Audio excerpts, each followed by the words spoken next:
غزوہ خندق، اس کو غزوۃ الاحزاب بھی کہا جاتا ہے، دو نام ہیں۔ قرآن کریم نے اس کو لقب دیا ہے غزوہ احزاب کا، غزوۃ الاحزاب، غزوۃ الاحزاب۔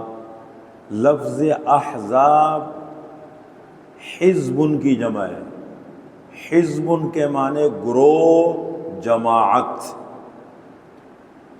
چونکہ کئی قبائل، کئی لشکر اکٹھے ہو گئے تھے، یہود، قریش، نجد کے قبائل، بنو قریظہ مدینہ منورہ کا، جتنے قبائل تھے سب نے مل کر کے اتحاد کیا تھا، اس لیے اس کو غزوۃ الاحزاب کہا جاتا ہے، لشکروں کا غزوہ۔ اور غزوہ خندق بھی کہا جاتا ہے۔ آپ صلی اللہ علیہ وسلم کو جب اطلاع ملی تو آپ صلی اللہ علیہ وسلم نے ہنگامی اجلاس طلب کیا اور صحابہ سے مشورہ لیا کہ کیا کرنا چاہیے۔ بہت بڑا لشکر ہے، تقریباً کفار کی تعداد تھی 10,000، 12,000، 15,000، یہ تین روایات ہیں، یعنی 10 پر تو اتفاق ہے کہ 10,000 تھے، 10,000، 12,000 یا 15,000۔ مسلمانوں کی تعداد تھی 3,000۔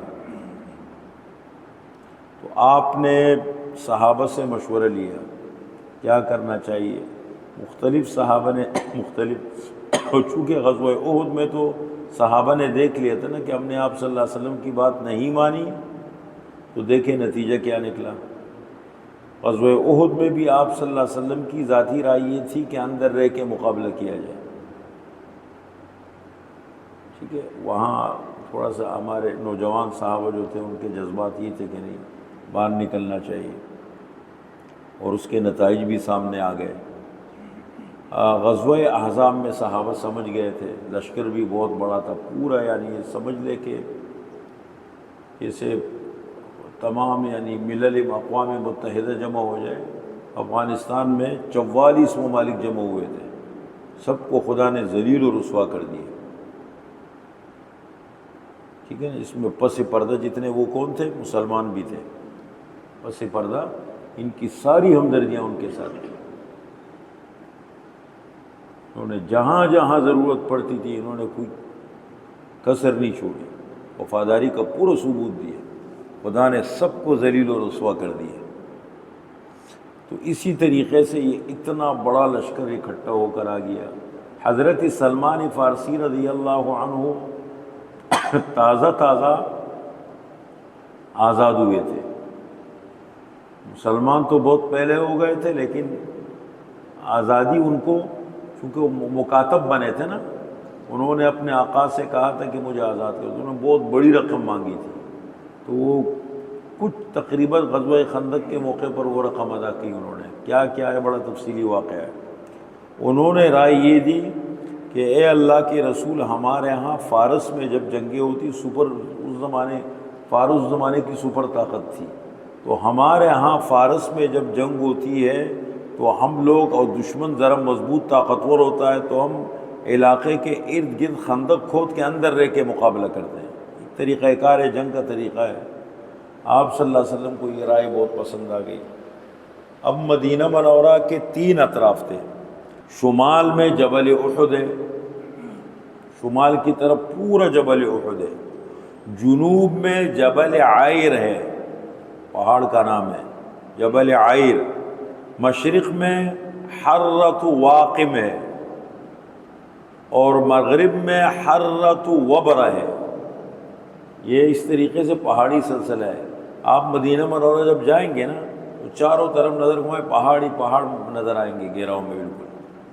تو یہ 3 طرف سے تو بالکل بنتا، یعنی جنوب، مشرق اور مغرب کی جانب سے مدینہ محفوظ تھا، لیکن شمال سے کھلا ہونے کی وجہ سے غیر محفوظ تھا۔ پہاڑ تھا لیکن بھی 7 راستے بھی بنے ہوئے تھے بڑے بڑے، ابھی بھی جب آتے ہیں تو جبل احد کے سائڈوں سے راستے گزرے ہیں۔ تو ایک طرف سے غیر محفوظ تھا۔ چنانچہ آپ صلی اللہ علیہ وسلم نے حرۃ وبرا حرۃ واقم کے درمیان طویل خندق کھودی۔ کتنی؟ 3.5 میل اس کی لمبائی تھی خندق کی، اچھا، اور چوڑائی اس کی تھی 20 فٹ، اور تقریباً 15 تا 20 فٹ اس کی کیا تھی؟ گہرائی۔ اس کی گہرائی بھی کافی تھی، یعنی آدمی نیچے اتر بھی نہ سکے۔ یہ 6 روز میں مکمل ہوئی۔ اندازہ لگاؤ، سخت مٹی ہے مدینہ منورہ کی، کراچی کی طرح نہیں ہے کہ بس یوں نکالو تو مٹی نکل جائے، پتھریلی زمین ہے، اور یہ 6 دن میں یہ پوری خندق کھودی گئی۔ اور اس دوران جبل زباب یا جبل ذباب، جبل زباب بھی کہتے ہیں، جبل ذباب بھی کہتے ہیں، ایک پہاڑی، چھوٹا سا پہاڑ ہے مدینہ منورہ، وہاں سخت پتھر نکلے، چٹان، صحابہ نے بڑا زور لگایا لیکن وہ ٹوٹا نہیں۔ تو آپ صلی اللہ علیہ وسلم کو بولا، آپ صلی اللہ علیہ وسلم نے ایک ضرب لگائی کدال لے کے، اس سے چنگاریاں اٹھی، دوسری ضرب لگائی، تیسری ضرب لگائی، پورا پتھر نکال دیا۔ آپ صلی اللہ علیہ وسلم نے فرمایا، اللہ نے مجھے فارس اور روم اور یمن کے محلات دکھائے۔ اس کے اندر منافقین بڑا مذاق اڑا رہے تھے کہ دیکھو کچھ حالات دیکھو اور خواب دیکھو، سمجھ رہے ہیں؟ یہ سب ان حالات میں یہ لڑائی رہی، اور اس میں مختلف تفصیلی حالات ہم ذکر کریں گے، سکون سے اس کو پڑھیں گے، اس لیے کہ یہ وہ غزوہ ہے جس کے بارے میں آپ صلی اللہ علیہ وسلم نے فرمایا جب 25 دن تک محاصرہ جاری رہا، 25 دن تک آ کر انہوں نے محاصرہ جاری رکھا، دو طرف سے تیر برستے رہے، لڑائی چلتی رہی، اور اس 25 دن کے محاصرے کے بعد ناکام اور نامراد چلے گئے۔ اور آپ صلی اللہ علیہ وسلم نے فرمایا، الآن نغزوہم ولا یغزوننا نحن نسیر الیہم، اب ہم ان پر چڑھائی کریں گے، یہ ہم پر چڑھائی نہیں کر سکیں گے، ہم ان کی طرف جائیں گے۔ آئندہ کے لیے کیا ہوگا؟ ہم ان پر جائیں گے، ہم چڑھائی کریں گے، یہ ہمارے خلاف چڑھائی نہیں کر سکیں گے۔ چنانچہ یہ غزوہ ہے نا، یہاں سے حالات میں بڑی تبدیلی آئی۔ تو اب تک جو ہم نے آپ صلی اللہ علیہ وسلم کے غزوات پڑھے ہیں، غزوات تو بہت سارے پڑھ لیے، مین غزوات اب تک 3 ہوئے مین۔ ایک ہے غزوہ بدر، ایک ہے غزوہ احد، اور ایک ہے غزوہ خندق، اس کو غزوۃ الاحزاب بھی کہتے ہیں۔ یہ مین 3 غزوات ہیں، یہ تو صحابہ گئے ہیں ہر جگہ۔ اس میں بنو قریظہ نے عین موقع پہ غداری کر دی، ایک قبیلہ رہ گیا تھا، ایک قبیلہ، اس نے بھی عین موقع پر غداری کی۔ اچھا، اس جنگ کا سبب کیا بنا؟ غزوہ بنو نذیر کا قبیلہ آپ نے پیچھے پڑھا ہے ابھی تازہ تازہ، بنو نذیر کا ایک قبیلہ تھا جن کو نکالا گیا، وہ خیبر گئے، مسلسل سازشوں میں مصروف رہے، کبھی قریش کے پاس جا رہے، کبھی قبائل، جگہ جگہ گئے، پورے قبائل کو اکٹھا کیا۔ ان کے سردار کا نام تھا حیی بن اخطب، اور بنو قریظہ کے سردار کا نام تھا کعب بن اسد۔ حیی بن اخطب آیا اس کے پاس کہ بھائی دیکھ لو، پوری دنیا ایک ہو چکی، جیسے آج کل کہتے ہیں نا، پوری دنیا ایک ہو چکی ہے، اور دیکھیں اگر رہنا ہے تو یہ حالات ہے۔ اس نے کہا دیکھیں آپ ہمیں خواہ مت الجھاؤ، مہربانی ہوگی چلے جاؤ۔ بار بار اتنا سازشی آدمی تھا حیی بن اخطب، بار بار اس کو کہتا رہا کہ دیکھو آپ، میں سمجھا رہا ہوں، حالات اگر کل آپ کے خلاف ہوں گے سب، اس کو بالآخر جو ہے وہ کیا کر دیا، تیار کر لیا۔ آپ صلی اللہ علیہ وسلم کو عین موقع پہ جب پتہ لگا تو بڑا صدمہ پہنچا۔ عین موقع پر غداری بہت خطرناک ہوتی ہے۔ آپ نے حضرت زبیر ابن عوام، پھوپھی کے بیٹے، آپ صلی اللہ علیہ وسلم کی پھوپھی کے بیٹے تھے، حضرت ابو بکر کے داماد تھے، زبیر ابن عوام عشرہ مبشرہ میں سے بڑے بہادر صحابی ہیں، ان کو بھیجا کہ جا کے ان کو سمجھاؤ۔ حضرت زبیر ابن عوام نے اتنی تیزی میں 3 چکر لگائے، ان کی پھرتی کو دیکھ کر کے آپ صلی اللہ علیہ وسلم نے فرمایا، اتنے پھرتیلا تیزی کے ساتھ گئے اور آئے ہیں نا، آپ صلی اللہ علیہ وسلم نے فرمایا زبیر میرے ماں باپ تجھ پر قربان ہو، اتنی تیزی کے ساتھ، اس لیے کہ حالات اتنے خراب ہو گئے تھے نا، کہنا بڑا آسان ہوتا ہے۔ 22ویں پارے میں ایک سورت ہے سورۃ الاحزاب، بڑی تفصیل سے جس کو ہم آخر میں پڑھیں گے۔ اب ہمارا طریقہ جو بھی قرآن میں کسی واقعے سے متعلق آیتیں ہوں گی ان آیتوں کو بھی پڑھیں گے، یا ابھی تو نہیں پڑھیں گے، میں ایک آیت پڑھ لیتا ہوں۔ یا ایھا الذین آمنوا اذکروا نعمت اللہ علیکم، اے ایمان والو یاد کرو اللہ کی نعمتوں کو جو اللہ تعالیٰ نے تم پر کی۔ اذ جاؤکم من فوقکم ومن اسفل منکم وَإِذْ زَاغَتِ الْأَبْصَارُ وَبَلَغَتِ الْقُلُوبُ الْحَنَاجِرَ وَتَظُنُّونَ بِاللَّهِ الظُّنُونَ، جب تمہارے اوپر سے لشکر آئے، اوپر کے حصے سے، نچلے حصے سے مدینے کے، اور آنکھیں کھلی کی کھلی رہ گئی اور کلیجے منہ کو آنے لگے، تم عجیب و غریب قسم کے خیالات سوچنے لگے۔ یہ پورا نقشہ کھینچا قرآن کریم نے۔ تو یہ ہے غزوہ، اس پر ہم انشاءاللہ سکون سے گفتگو کریں گے، ٹھیک ہے؟ تھوڑا سا خلاصہ میں نے ذکر کر دیا۔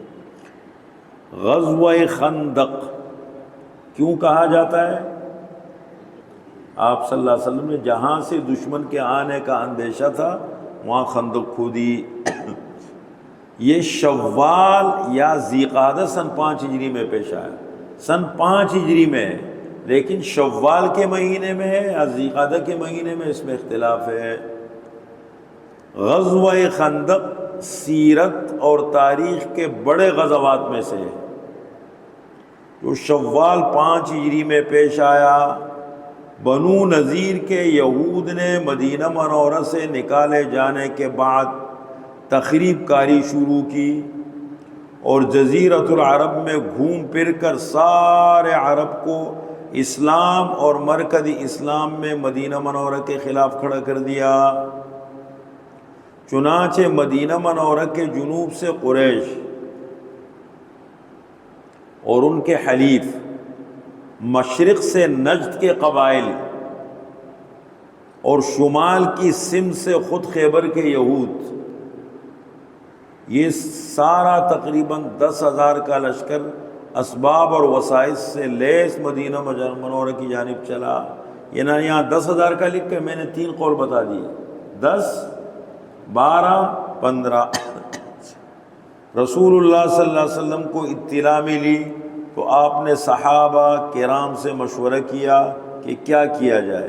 یہ اتنا بھاری بھرکم لشکر تھا کہ اہل مدینہ سے ان کی تعداد کئی گنا زیادہ تھی۔ اگر اچانک یہ طوفان مدینہ منورہ سے آ ٹکراتا تو کیا ہوتا؟ حضرت سلمان فارسی رضی اللہ عنہ نے مشورہ دیا کہ ان حالات میں بہتر یہ ہے کہ مدینہ کا جو حصہ غیر محفوظ ہے اس جانب ایک خندق کھود دی جائے۔ آپ صلی اللہ علیہ وسلم کو یہ مشورہ پسند آیا اور خندق کی کھدائی کا حکم دے دیا۔ مدینہ منورہ کے شمال میں جبل احد، جنوب میں جبل عیر، مشرق میں حرۃ واقم اور مغرب میں حرۃ وبر واقع تھا۔ اس طرح جنوب، مشرق اور مغرب کی جانب سے مدینہ محفوظ تھا، لیکن شمال سے کھلا ہونے کی وجہ سے غیر محفوظ تھا۔ اس طرح حرۃ وبرہ اور حرۃ واقم کے درمیان طویل خندق کھودی گئی جس کی چوڑائی 20 فٹ اور گہرائی 15 تا 20 فٹ تھی۔ یہ نیچے لکھا ہے، لمبائی 3.5 میل، چوڑائی 20 فٹ، گہرائی 15 تا 20 فٹ۔ اور یہ کھدائی کتنے ٹائم میں مکمل ہوئی اور محاصرہ کتنا جاری رہا؟ تقریباً 25 دن تک، 3 ہفتے سے زیادہ۔ کچھ معجزات خندق کھدائی کے دوران عجیب واقعات و معجزات پیش آئے۔ جبل ذباب، دال کے نیچے زیر، یا جبل ذباب کے نزدیک ایک سخت چٹان آ گئی جس کے توڑنے سے صحابہ کرام عاجز آ گئے۔ رسول اللہ صلی اللہ علیہ وسلم کو اطلاع ملی تو آپ صلی اللہ علیہ وسلم خود تشریف لائے اور اپنے دست مبارک سے کدال لے کر چٹان پر 3 ضربیں ماری، ہر مرتبہ اس سے چنگاریاں اڑی۔ رسول اللہ صلی اللہ علیہ وسلم اور صحابہ کرام نے اللہ اکبر کا نعرہ لگایا، چٹان مکمل ٹوٹ گئی۔ رسول اللہ صلی اللہ علیہ وسلم نے صحابہ کرام کو بتایا کہ جو چنگاریاں نکلی مجھے ان میں فارس، روم اور یمن کے محلات نظر آئے اور یہ سب آپ کو مل کر رہیں گے۔ حضرت سلمان فارسی رضی اللہ عنہ کہتے ہیں کہ رسول اللہ صلی اللہ علیہ وسلم نے مدائن کے جن محلات کا ذکر کیا وہ میرے دیکھے ہوئے تھے۔ اللہ کی قسم رسول اللہ صلی اللہ علیہ وسلم کا بیان بالکل ٹھیک تھا۔ مدائن فارس کا دارالخلافہ تھا، یعنی جس کو کیا کہتے ہیں کیپٹل نا، پورا دارالخلافہ یہ عراق میں پڑتا تھا، آج کل کے جغرافیے میں عراق میں آتا ہے۔ اور یہ فارس کہاں سے شروع ہوتا تھا؟ یمن سے شروع ہوتا، یمن اس کے زیر اثر تھا۔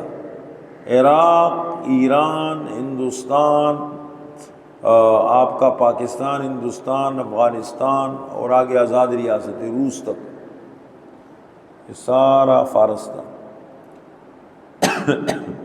ذباب یا ذباب مدینے کا ایک چھوٹا سا کالا پہاڑ جو جبل احد کی طرف جاتے ہوئے ثنیۃ الوداع سے اترتے وقت احد کے راستے کے بائیں طرف سامنے پڑتا ہے۔ جبل احد کی طرف جب جاتے ہیں نا، ایک کالا کہتے ہیں چھوٹا سا کالا پہاڑ ہے، جبل ذباب الگ سے، ایک تو بڑے بڑے پہاڑ ہیں، ایک چھوٹے چھوٹے بیچ میں پہاڑ ہیں، جیسے ایک پہاڑ بالکل اوپر ہوتے ایک نیچے ہوتے ہیں۔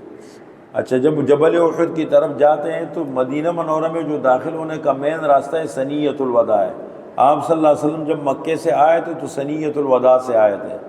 طلع البدر علینا من ثنیات الوداع وجب الشکر علینا ما دعا للہ داع، جو بچیاں گا رہی تھی نا، ثنیۃ الوداع سے ہم پر 14ویں رات کا چاند جو ہے وہ طلوع ہوا۔ ثنیۃ الوداع سے اترتے وقت احد کے راستے کے بائیں طرف سامنے پڑتا ہے۔ خندق کھودی جا رہی تھی، دوسرا واقعہ، خندق کھودی جا رہی تھی اور صحابہ کرام بھوکے ہونے کی وجہ سے کے باوجود پورے جوش و جذبے کے ساتھ اپنے کام میں مصروف تھے۔ خدا حضرت صلی اللہ علیہ وسلم کے پیٹ مبارک پر بھوک کی وجہ سے پتھر بندھے ہوئے تھے۔